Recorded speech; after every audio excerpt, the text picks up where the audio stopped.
The first taste of rare bourbon you finally got your hands on. That's nice. At Caskers.com, we make this experience easy. Caskers is a one-stop spirit curator with an impressive selection of exclusive, sought-after, rare, and household names in the realm of premium spirits and champagne. Discover the top flavors of the year now by going to Caskers.com and using code WELCOME10 for $10 off your first purchase. Get $10 off your first purchase with code WELCOME10 at Caskers.com.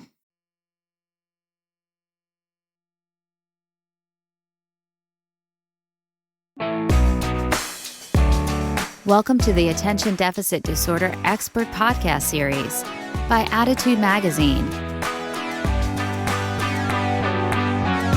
Good afternoon. It's Susan Kaufman here. I'm here for Attitude Magazine's weekly ADHD Experts live webinar. We are so fortunate to have Dr. Thomas Brown talking about the teen years of ADHD, and he's going to offer us some practical and proactive parent tips. So today he'll be talking about some of the familiar stress points that parents of teens face, issues such as homework, medication adherence, volatile emotions, driving, and drug use.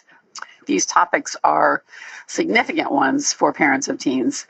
Just a bit more about Dr. Brown by way of background. He is a clinical psychologist. He taught for more than 20 years at the Yale Medical School and practiced in Connecticut. He is now based in Los Angeles, where he's the director of the Brown Clinic for Attention and Related Disorders in Manhattan Beach, California.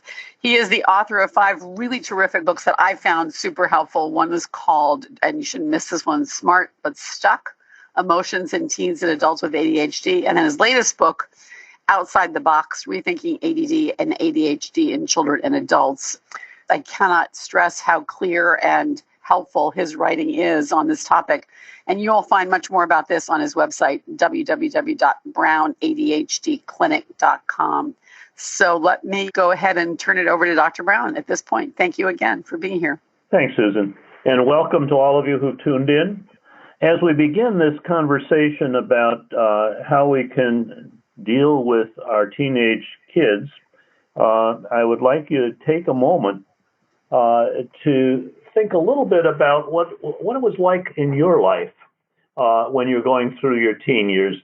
Because the thing that I think we need to keep in mind is that when we're dealing with teenagers with ADHD, we're still dealing with teenagers. And they've got a variety of issues, similar to almost anybody else of the same age. But each of them, of course, has them in his or her own specific ways. And it's not as though kids with ADHD are totally different from other teenagers. They've got all the same stuff, but they've got a few other issues on top of it, which we'll be talking about in just a couple of minutes. But what I'd like to ask you to do is to think back to those days when you were going through your teen years. And remember, of course, that the teen years have a lot of change in them. It's not as though it's just one experience throughout all the time, but think about some of the things that impacted you. Think about how you felt as you were going through that process of just beginning to hit puberty, and the changes in your body and the difficulties that can emerge from that in terms of being exceptionally self-conscious and wondering about what other people might be noticing about you. Concerns about whether you're one of the early ones to develop and other kids are looking at you and sometimes feeling jealous and sometimes teasing you about it. Or if you're one who's had to wait a long time for you to get your chance to be taller and to be more filled out and develop all the full characteristics of a mature young boy or young man or a young woman. There's a lot of emotion that's tied in those things, and sometimes it's on things as basic as the zit on your face that doesn't seem to want to go away, and other times it's a matter of just waiting with much frustration to get some of these developments over with so that you can catch up with your friends or so your friends can catch up with you. But think about also what it was like in those days when you made that move from middle school, from elementary school to middle school, and then on to high school, and how the peer relationships were so important. And, how many friends you had and which friends spoke with you in the hall when they passed you as you were changing classes who blew you off and didn't seem interested in talking with you, the way in which little comments or facial expressions can impact you considerably, or a surprise criticism from a friend. And think about also what's going on in the family at the time.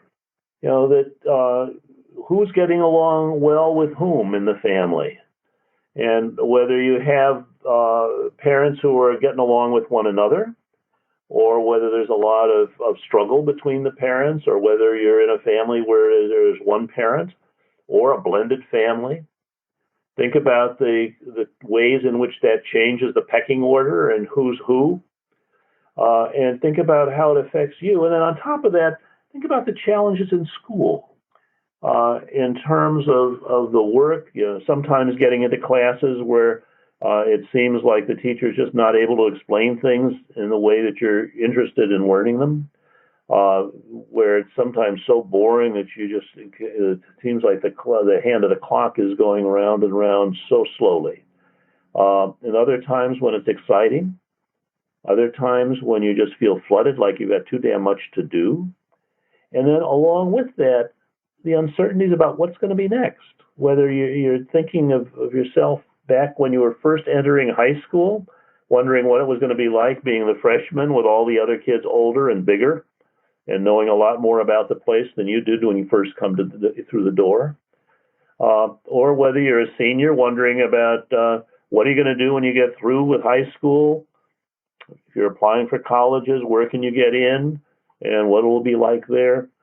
You begin to think about all these things that are going on, and if you remember carefully and let yourself sort of go back to what it was like for you, that doesn't mean that you're going to know exactly what it's like for your son or your daughter, because each one of us has a very different way of putting these pieces together. But what it might do is to help you appreciate how complicated it is.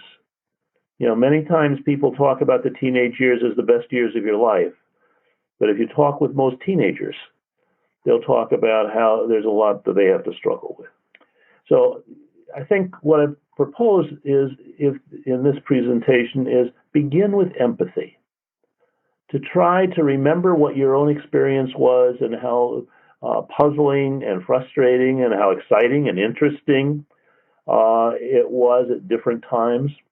And keep in mind that your son or daughter may be experiencing different parts of it right now than you're remembering, but it's important to keep in mind they're teenagers, and they have a lot of challenges that they have to deal with. What you see here on the screen is a model that I've written about and spoken about quite a bit. The reason for putting it up here is twofold. One is just to remind you, if you're not familiar with this, that ADHD is no longer seen as primarily a problem with behavior and being too hyper or just not listening when people are talking to you. The way we understand it nowadays, and there's quite a bit of neuroscience and clinical experience back behind this, is that ADHD is a problem in the unfolding development of the brain's management system, its executive functions. And that includes quite a lot. What you see here is a model that I've built out of my experience in talking with a lot of kids and their parents and other family members, and a lot of adults as they have dealt with this. But their ADHD basically is a complicated set of difficulties with getting organized and getting started, with being able to focus on things you need to and then shift focus when you need to, so you don't stay stuck on something too long. It's more like focus on your driving, where you've got a multitude of things to focus on and shift focus with, than it is focusing a camera. Issues around being able to regulate alertness, and the biggest problem with that for many adolescents is being able to get to sleep at a decent time and then get up out of bed when you have to. And being able to keep up the effort. One of the students that I spoke with, who was a runner on the track team at his school, said, my mind's a great sprinter, but it's a lousy distance runner. If the task I've got to do is something you do quickly in one chunk, I'm fine. But if it's something where you can't do it in one quick chunk, it's a longer-term project after you're chipping away at it day after day, said that I have a lot more trouble with. And the processing speed is talking about how quickly a person is able to process information and particularly crank it out. One particular problem that we see with a lot of folks with ADHD is that when they have to write a paper, a book report, or an essay, or a term paper, that they may have very good ideas about what to write, but it takes them half a forever to get the sentences and paragraphs out on the page. The fourth cluster here is emotion, and I'm going to come back to that in just a moment. I just want to jump over and say memory. This is not a problem. ADHD is not usually involving a problem with remembering things from a long time ago. It is a problem with being able to keep in mind things right now.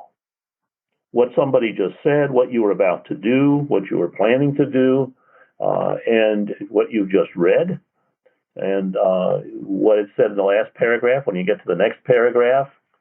That's the kind of memory problem that goes with ADHD. And then monitoring and self-regulating action. Sometimes folks with ADHD, young and old, have trouble keeping up with what they need to do because they're taking too damn long on things.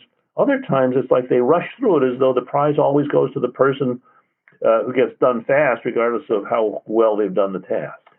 So these are the elements that I see in ADHD. And what I'd like to just focus attention on for a few moments is something that I saw in this poll that you just did was marked as a big deal by a lot of the parents who are listening, and that is modulating emotions. Officially, the diagnostic criteria for ADD do not, incidentally, I'll say ADD and ADHD interchangeably. I'm not trying to designate subtypes or different presentations. But the diagnostic criteria say nothing about the role of emotions in ADHD or about problems with it. Many of us who do research in this field feel like that's a big mistake and it ought to be fixed, but it's not fixed right now. The book I did on emotions in teens and adults with ADHD gives a bunch of case examples and talks about the reasons why that's important. But let me just mention a couple of things from that. One of the characteristics of many people with ADHD is that when they feel an emotion, it often hits them very hard. There's a kind of intensity and flooding to it. Now, that's something we see not only in adolescents with ADHD. It's typical for many people, whatever age, with or without ADHD, but it tends to be more strong, more difficult with many with ADHD, that when they feel embarrassed, or when they feel annoyed, or when they feel discouraged, or when they feel worried, that often that emotion hits them with an intensity that floods them. It's as though it gobbles up all the space in their head, and that's all they can think about at that time. So many of you are probably familiar with this, about when they get an idea in their head of something they want to do, or something they want to get, or something they want to buy. And where all they can do is to think about that, and it doesn't matter how expensive it might be, or how inconvenient it is to try and take care of getting it or doing it right that moment.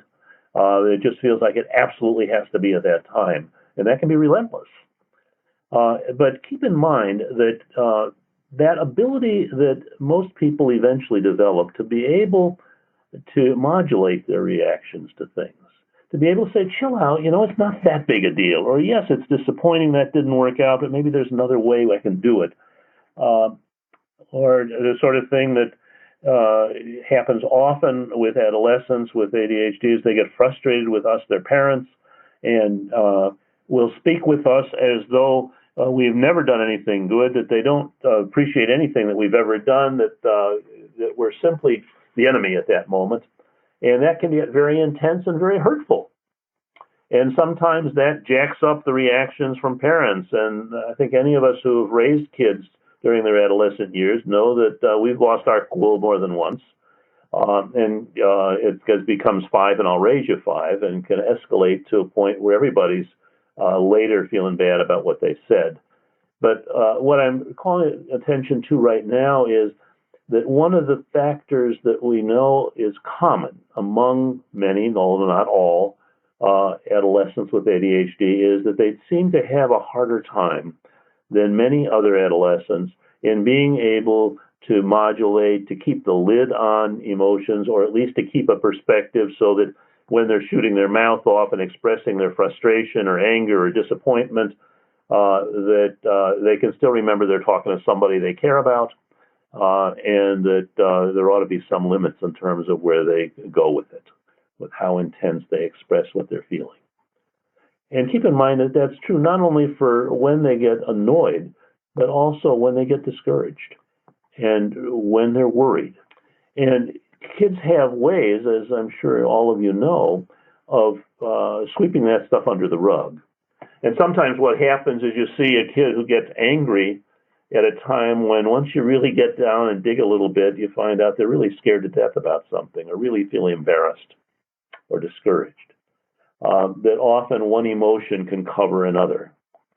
And that's not something that's unique to kids with ADHD, but the intensity of the emotion, the flooding of emotion that often gobbles up all the space in their heads, that's something that often is much more intense with kids with ADHD, because the reason for it in most cases is working memory problems, that it's hard for them to keep in mind the bigger picture of what else is going on at the same time, and how they don't really want to hurt the people that they're lashing out at sometimes in their frustration.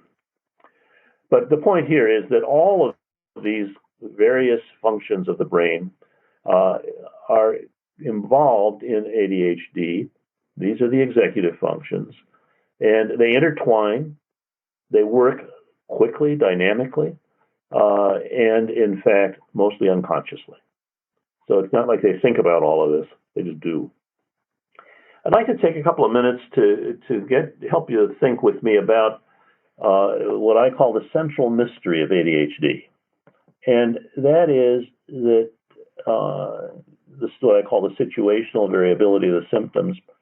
I've seen thousands of kids and adults with ADHD, and every single one of them that I've ever known has a few things on which they are able to focus perfectly well, even though they have enormous difficulty focusing for a number of other things that they know very well are important. Sometimes it's a sport that they play. Sometimes it's video games that they get into. Sometimes it's music or dance that they're involved with. Sometimes it's mechanical stuff like fixing their car or building things. There are certain activities, and it's different from one kid to the other, and it's sometimes different for the same kid from one point in life to another. But the fact is, often parents are saying and teachers are saying, look, if you can focus so well on your video games or on your sport or on your music, why is it that you're not able to focus and get around to doing these things that are so important in terms of this essay you've got to get done, or the other activities that you need to do to get your work done for school? And the kid often will say, I just can't focus that much on it. And then the question gets asked, well, why can you focus on those video games, or why on your playing your sport or listening to your music so intently and not focus on this which you know is important? And you know what they say usually? It's easy. If it's something I'm interested in, I can pay attention easily. If not, I can't. And most people hear that and they say, yeah, right, congratulations. That's true for anybody. Anybody's going to pay attention better for something they're interested in than for something they're not, which is true. But here's the difference. People who don't have ADD, if they've got something they've got to do and they know they've got to do it and it's important, they usually make themselves pay attention, even though it may not be something they really want to do, but they do it just because they know they got to do it. People with ADD, it is incredibly difficult for them to be able to make themselves pay attention unless it's something that's really interesting to them, not because somebody said, hey, you ought to do this because it's going to help your grade point average. Grades are coming up in another couple of months or a couple of weeks. But not because of that, just because it is interesting to them for whatever reasons, regardless of how much sense it does or doesn't make. Or alternatively, they can pay attention if they feel like they've got a gun to their head, by which I mean simply, if they have that feeling that if I don't take care of this right here, right now, then something I think of is very unpleasant. It may not be the same thing you think of as unpleasant, but very unpleasant is going to happen. Then I'll do it just because I know I got to do it because I really don't want that to happen. But other than those two things, it's very hard for these students to be able to pay attention and focus and put their energy into it, sustain their energy for things that in many cases they know damn well they need to be doing. And that's extremely frustrating to people who know and love their kids and want to see them do well. But that's the nature of ADHD. To be able to focus very well on a few things that they're really liking or that really scare them, even though they have great difficulty in focusing on the same things just because they know they should. And that's one of the reasons why treatment for ADHD is so important, because often it doesn't mean that the person's going to be enthused about doing homework or getting papers written or doing household work, but it means that they usually will be able to do what they need to do if they can be adequately treated with medicine that helps them. But that situational variability of the symptoms, an example that I often use for talking about this is the one that I got from a patient years ago. He said, having ADHD is like having erectile dysfunction of the mind. If the task you're trying to do is something that turns you on, you're up for it and you can perform. But if the task you're trying to do is not something that's intrinsically interesting, if it doesn't turn you on, you can't get it up. And if you can't get it up, you're not going to be able to perform. And in that situation, it doesn't matter how much you may say to yourself, I need to, I really ought to, I should. You can't make it happen. It's simply not a willpower kind of thing. And that's very much the experience of many people with ADHD. Homework is the other area where a number of you indicated there's a lot of difficulty in working with your son or daughter. And it's a tough line to draw between getting too much involved in your kids' homework versus too little. There are some parents who make it their business to be even better informed than their son or daughter is about what each day's assignment is, and who are very strict about enforcing this and find that often get overbearing. And the consequence of that sometimes is that the kid who's at a point in life where he or she is trying to begin to feel a little more independent, a little more grown up, a little more, I'll do it myself, thank you, often without the thank you, will often fight you on it, and they end up not doing it just because they're getting so annoyed at feeling like you're being oppressive about it. But on the other hand, there also are a number of other parents who don't really show much interest in what their son or daughter is doing in homework, unless there are major complaints coming from the teacher. And your interest in what they're working on and what they're learning is important. One of the ways you can do that is to insist on protecting a time and a place for them to get their work done. There ought to be some time when it's understood that the phones are going to be left turned off, and that if they have to use the computer to do their homework, it's for doing the homework and not just for surfing the net or talking with their friends. Now, some parents find that it's helpful to have this done out in the open where they can see it, or ask their kids to keep the door open in their room so they can occasionally monitor what they're doing. But it's also true that particularly once your kids get into high school, it's very difficult for parents to stay on top of realistically what the assignment is. Often they can say, not tell you about something that's due, or say something's done when it's not done. And that's not easy for parents to be able to monitor. Even in those systems where now a lot of the school systems have these parent portals where you can get in and presumably see what the assignments are and see what the grades are and what's been handed in and what hasn't. And sometimes those work very well, but often you'll find that at least one of the teachers that your student is having this current semester or year is very slow at doing it. They may not be that efficient in working with technology, or it may be that they just don't get their work done an awful lot better than the students do. But encouraging the use of a planner and helping them to see the importance of being able to sort of open the book and see what are the assignments that are due over the next few weeks, what tests have been announced, and being able to plan ahead. That kind of organizational work is very rarely taught in school, but it's something that a parent can help a son or daughter with, even though you know they're not going to do it perfectly. It's important to get some feedback from the school. And if you're not getting enough from the portal, you may need to email and ask more about it. But the other thing that a lot of parents find helpful is providing some payoff for when kids are getting their work done. And I'm not thinking about just paying them to get A's, but to rather think about it. You and I wouldn't be working too long if we didn't get paid for our work.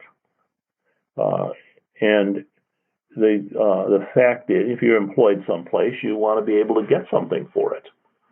Now, I realize that those of you who are working at home are not getting salaried for taking care of the house and family, but there are some rewards there as well as burdens. But there's some families where just your interest is enough to show that encourage your kids to keep at it. But others, for example, paying off some reward rather than just giving a straight out allowance that they get day after day after day just for breathing.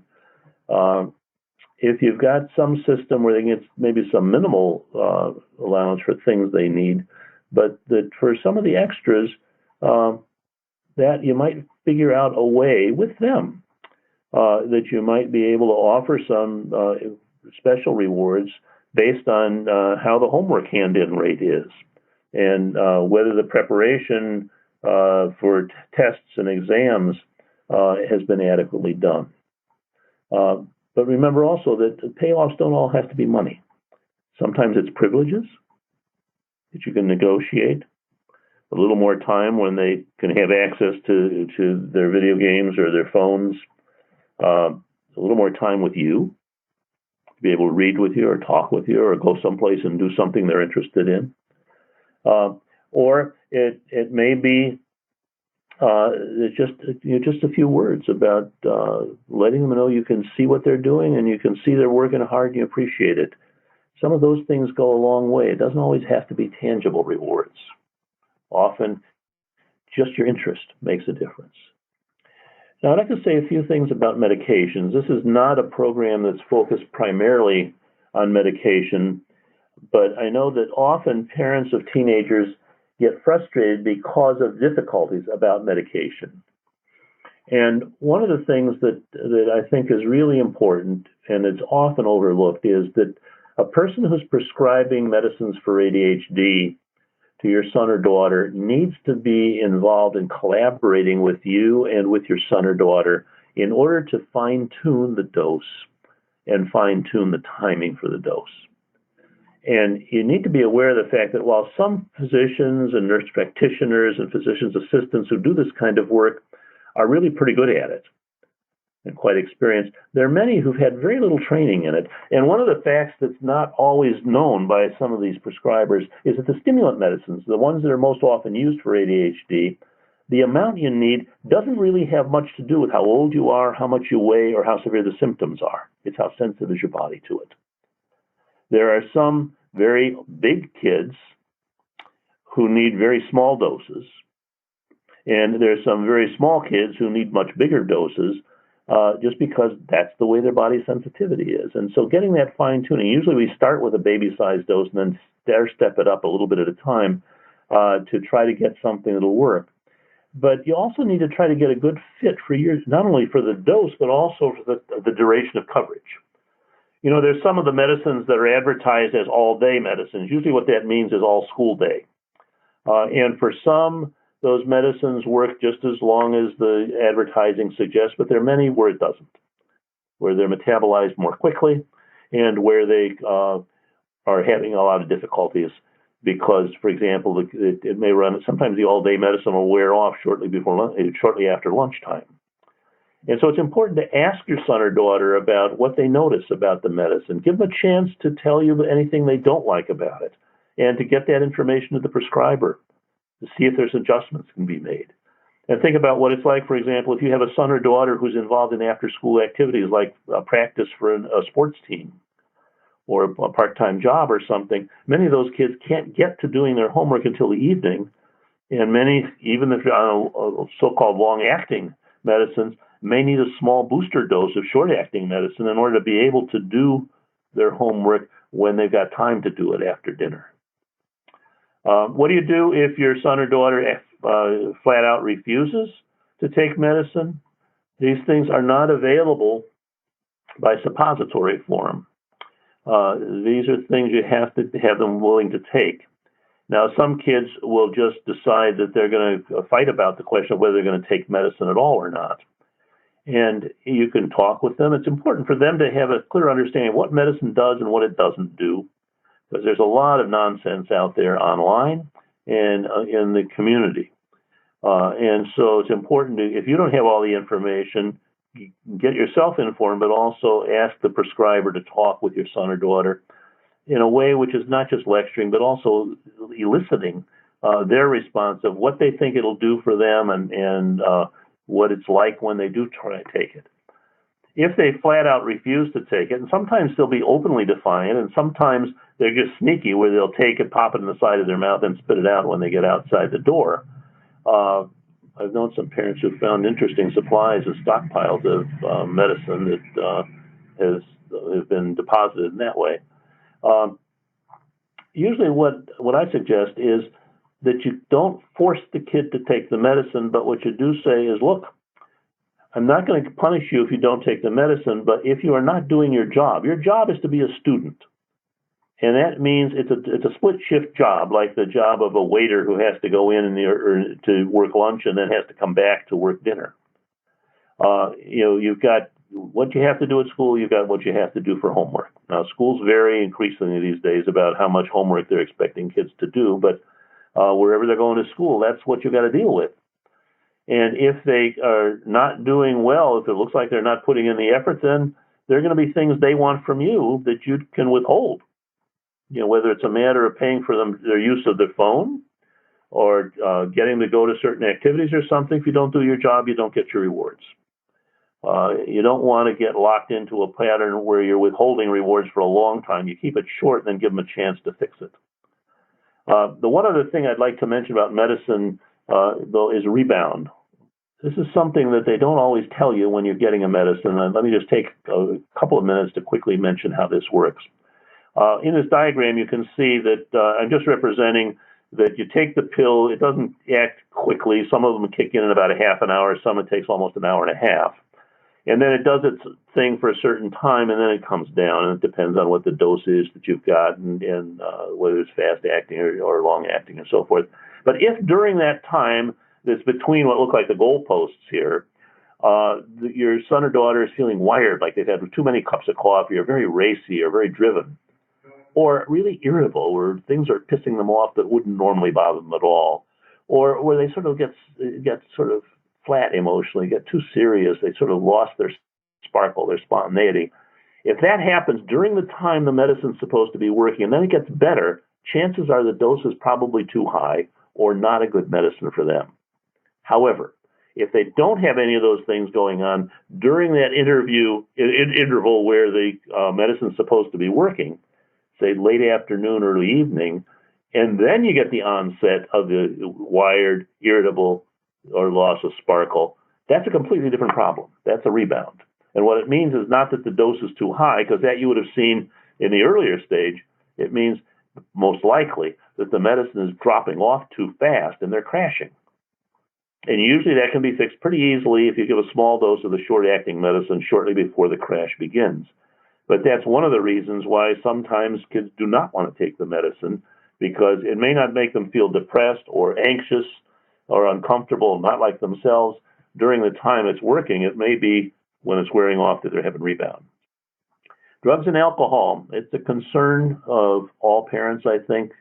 There's so many things that can happen that are involving drinking and driving, and that are involving binge drinking, which often happens. And you want to be talking with your son or daughter about that. And they're going to notice what you do or don't drink and how it affects you, and other members of the family or neighbors who may have problems with drinking that you hear about. that can provide good opportunities to talk about the what-if situations. What do you do if you get to a party and people are sort of, everybody's drinking and you've got to decide, are you going to join the party or you're not? And cautioning about binge drinking, about how often people force too quickly. Smoking is changed a lot now. There's been a drop-off in terms of the number of kids who are smoking cigarettes, but there's a lot of smoking of vaporizers, often in school, and particularly with the Juul things, the JUUL, that look like little flash drives that don't smell and don't obviously look like a person smoking, but many kids do that in the bathroom these days and get away with it. So it's worthwhile to do some talking about what's going on with your friend, with your kids, your son or daughter's friends, so forth. You want to be sure they understand about the risks in the K2 and spice and other synthetic forms of marijuana, which are risky. And the other thing that's important to know about is dabbing. That hashish oil it can be smoked and heated and smoked, and the effect of that is to provide a much more concentrated form of THC and in greater intensity, way more. There's a difference between like 5% and 90% THC that comes through, and that's something which can be extremely addictive. So these are things that's important to be able to find out from your son or daughter what they know about these things. Get yourself informed so that you can have conversations with them that are realistic and based on facts. This is just in case you're wondering about what the incidence is. It may be different in your neighborhood, but this is a survey that's pretty reliable where they check with kids in 8th grade, 10th grade, and 12th grade. And they're asking them how many of them had used weed in the past year. And for 8th graders, it's 10%. For 10th graders, 26%, and for 12th graders, 37%. How many in the past month is on the next line.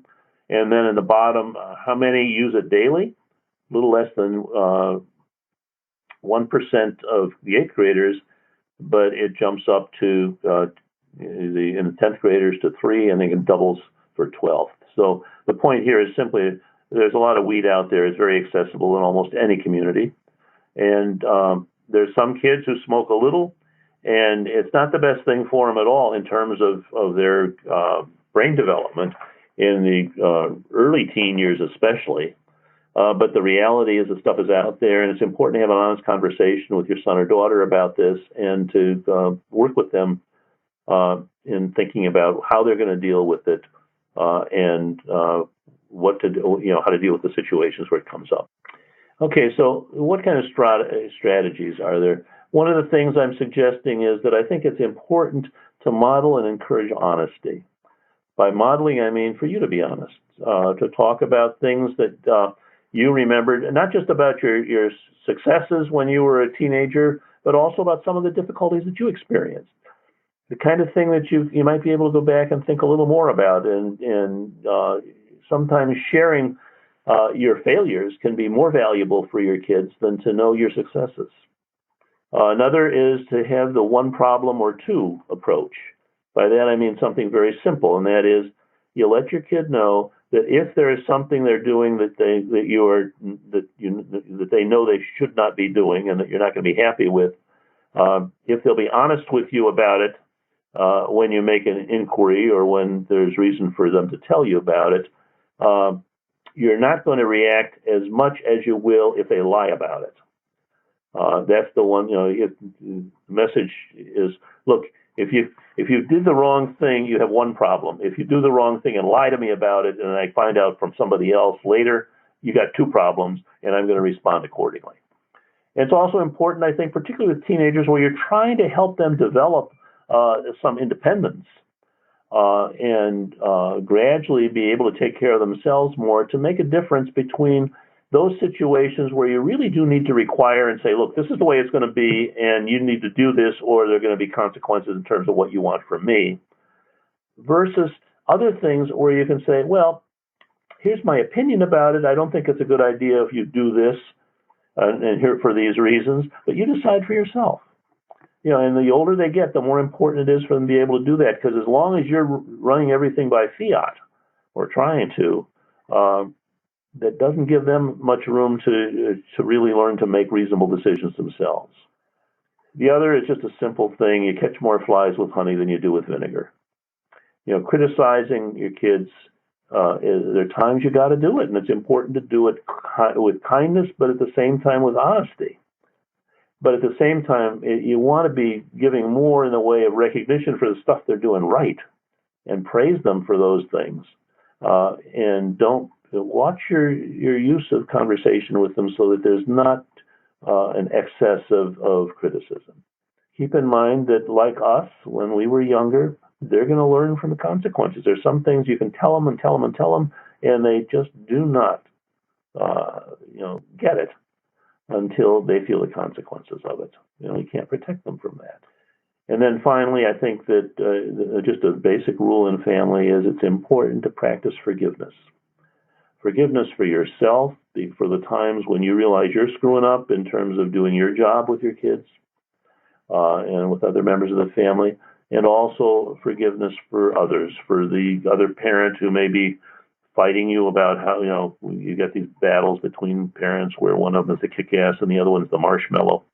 And often they polarize with one another.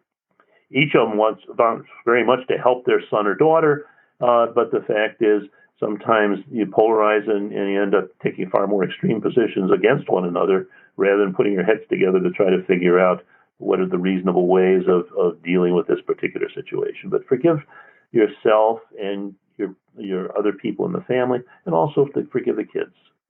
That doesn't mean you don't give them consequences, but you can do that in a way which says, look, this is what has to happen, but I'm really sorry this happened.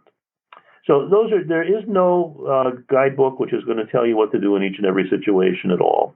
Not that it's of any use anyhow, but these are at least a few ideas that I'd like to offer as suggestions for dealing with kids who have ADHD and also are teenagers.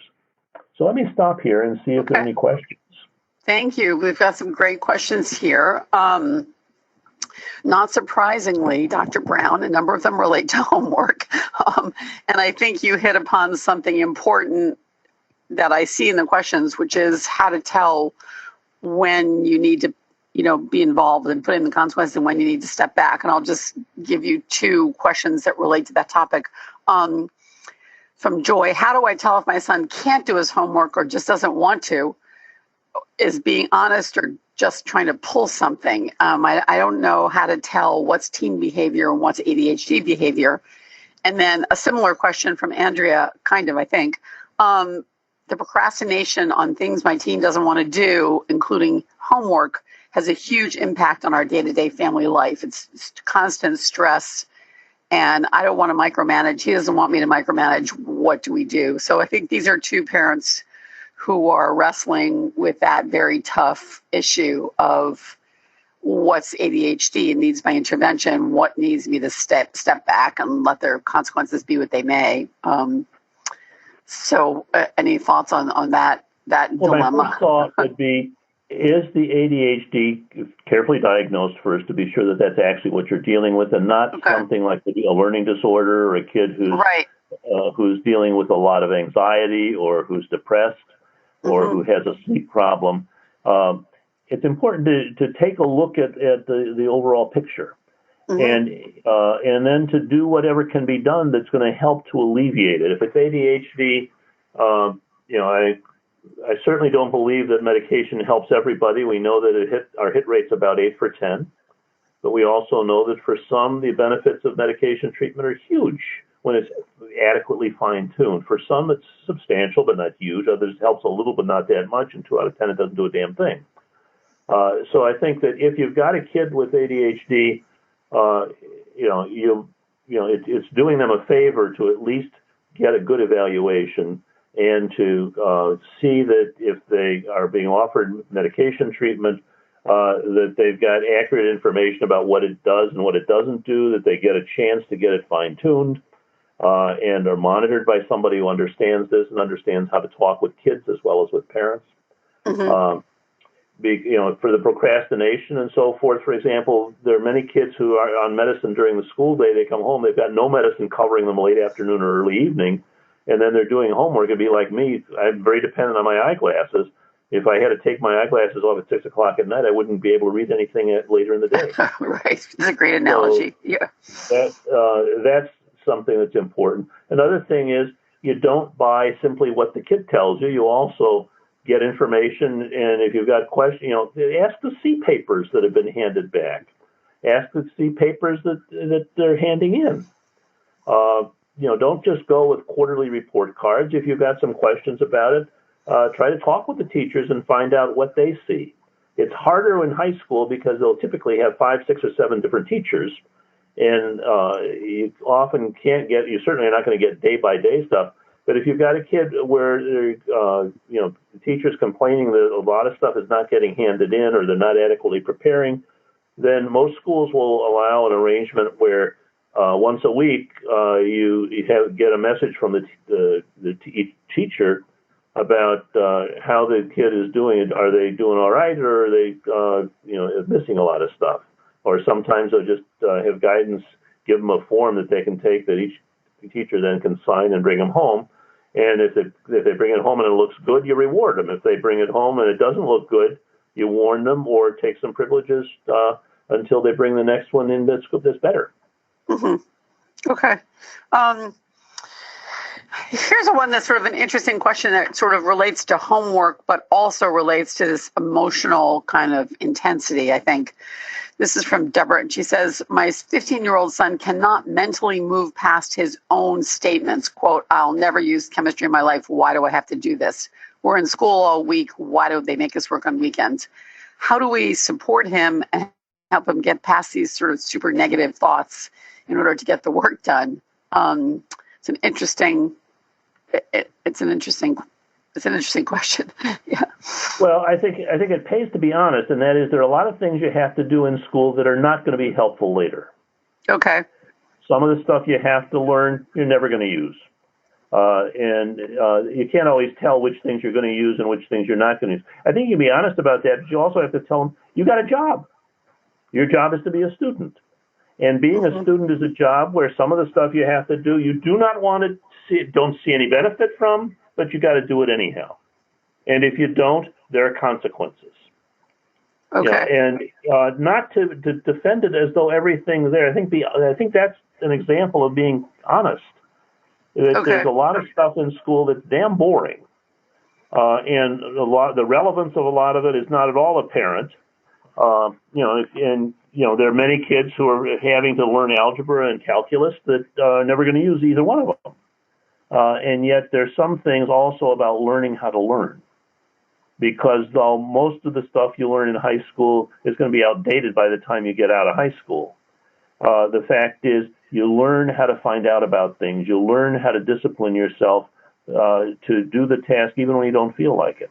Mm-hmm. And if they don't learn it now, they're going to have to learn the consequences later. Right. That's a good point. Yeah. I want to turn to driving. What's your feeling about driving is what someone says. Someone else says, we really need to depend on our son to drive to help with his siblings, but he's very erratic. There are times when he pays a great deal of attention behind the wheel, and other times when his reaction times seem off. And we're not really sure how to handle that. So in general, I know it's a big topic, but what are your thoughts about teens with ADHD driving at 16? This is one person says literally he really wants to drive, but he can't remember to pick up his towels or put his his contact lenses in each day. How can he drive? So I guess thoughts on the towel timing. And the contact lenses are two different categories, I think. But I think that driving is a big responsibility. And the simple fact is that kids with ADHD have a higher rate of motor vehicle accidents than kids who don't have ADHD. And that means, for example, that if you've got some, let me hasten to say, though, that there are some kids with ADHD who have that driving as one of the things where they really get into it and where they do focus well. and they can perform, and that becomes one of the things, like a kid who might be really interested in hockey, focuses when he's playing hockey, but may not be able to focus when he's doing homework. Right. And in the same way, there are some kids with ADHD who are excellent drivers. And you sort of get a feel for that if you drive with them as you're in the process of trying to help them learn and practice. However, that's a privilege, it's not a right. Mm-hmm. And if you've got a kid who's having considerable difficulty, one of the things I would say is if they're not taking medicine when they're driving, if it's something that can help them, they damn well should be taking the medicine when they're driving and shouldn't be driving in a situation where they're not. Most of the states have laws now about how long you've got to be driving before you can have passengers in the car. You've got to have rules about distractions in driving. And it's sometimes a convenience to have them drive, but it's also something which you suddenly can realize the tragedy can happen very quickly. Things like texting while driving, or joking around with several people in the car at the time that you're trying to drive, especially when you're inexperienced. And you spend a lot of time, I think, with teenagers in helping them to understand that the biggest problem isn't necessarily what they do, it's what other people do that they have to be prepared to react to. And that there are a lot of things they are not going to learn in driver's ed class because you just learn them by experience of sort of what the signals are when somebody's about to make a turn, but they haven't signaled for it. Or, how to tell when you need to slow down and when you need to speed up. And that's an ongoing process. And it's not like every kid with ADHD is the same about driving. Some of them are really good at it and get better quickly as they learn. Others are terrified and do not want to have to do it and shouldn't be pushed. And there's some who want to deal with it and want to get right into it, but need to have very slow progression and a lot of instruction because it's safe, and you can have the kid doing something in the car where it could end up hurting your son or your daughter and or hurting a lot of other people. Okay, so caution on the driving front. And I think most of us intrinsically know that, as we watch our kids drive. But so I want to turn just for a second to the emotional side of things, because there's some very interesting questions and we have, unfortunately, very limited time. I love this one. So Terry says, how do you walk them back when they have to buy that game and they are absolutely relentless? And there are a number of other questions about kids who are just relentless. So someone whose son knows the rules about video games stopping at 9:30 p.m. and just doesn't stop, demanding more and being relentless. Okay, well, I think the answer to that is usually that you just don't get involved in an argument. Step back. You're not going to win that kind of a debate because at that moment the kid is being flooded with his frustration. And what you do is you just spell out the consequences. And sometimes you don't even want to say that. You just say, if you don't do this now, then there's going to be consequences to it. And then, let the consequences, usually shorter restrictions. If you're taking away a car, or you're taking away a video game console, or you're taking away some other privilege, you do far better usually with shorter restrictions than long ones. And you want to emphasize that if they behave themselves adequately during the period that you're putting a restriction on them or taking away something, then good behavior is going to get it back faster than getting snotty or difficult with you. But part of it is sometimes you just have to hold out, but you don't want to get into a lot of negotiations at a time when a kid is flipping out. It's just going to raise your frustration level and others, but you do want to follow through and make it clear to them that just their being persistent and stubborn and defiant is not going to get them what they want. They may push it that particular day, but there's going to be consequences to pay the next day and the day after that. Yep. There's a question here that I haven't seen before, and I find it an interesting one. It's from Lisa, and she says, what does Dr. Brown recommend for the siblings who are negatively affected by the enormous emotional outburst by the ADHD sibling, enormous sort of emotional tenor of the household due to the ADHD. There's a book that was written by Gene Safer, S-A-F-E-R, called The Normal One. The Normal One. Yeah. That talks about the difficulties of growing up with a kid who's got some problems that sort of gobble up all the time and attention of the family and are unsettling and so forth. I think that there are a couple of things. One is you wanted to make plain then just by the way you deal with the kid who's having the problem, that kid is not going to get all the attention and everything they want just because they're throwing a fit once in a while. Mm-hmm. And you might need to give a little extra to some of the other kids who suffer from it. To be sure that there's you spend some extra time with them, and you can't change all the factors in that kind of a situation, right? But you can make it your business to be sure that you pay some attention to the kid who may not be screaming at you. Yeah, hard and to do. Find other times and other ways to help them feel that you recognize them and support them, even while you're in the process of trying to deal with a kid who's having a lot of trouble controlling himself at that point. Yeah. To this emotional intensity, here's a listener who has a child who she's very concerned about this child going off to college because she lies repeatedly and they aren't able to discuss things with her and get through to her in terms of anger and behavior problems. What do you think about the transition to college in situations where there's not good communication between the parent and the teen? And look at how well the kid is functioning in school. Okay. And both socially and academically. And if it looks as though there's a lot of immaturity in the way they're dealing with their academic responsibilities and or their ability to get along with the teachers and others, then you don't have to send them to college. There's some kids, may need a year of going to just a local community college or just getting a job. Mm-hmm. But on the other hand, just because a kid is being a pain in the ass to you, if they're functioning reasonably well in their interactions with other people, you could just send them off and be relieved at not having to deal with those hassles and hope that eventually they're going to get a little more mature and that you'll be able to meet each other in more comfortable ways. Sounds like optimistic advice. Well, there are so many interesting questions about medication, but we just are out of time. So I'm sorry we don't have more time because your answers are so helpful and there are just tons of fascinating questions here. So thank you, everyone, for participating and for your helpful questions. Thank you, Dr. Brown. And my thanks to everybody who participated.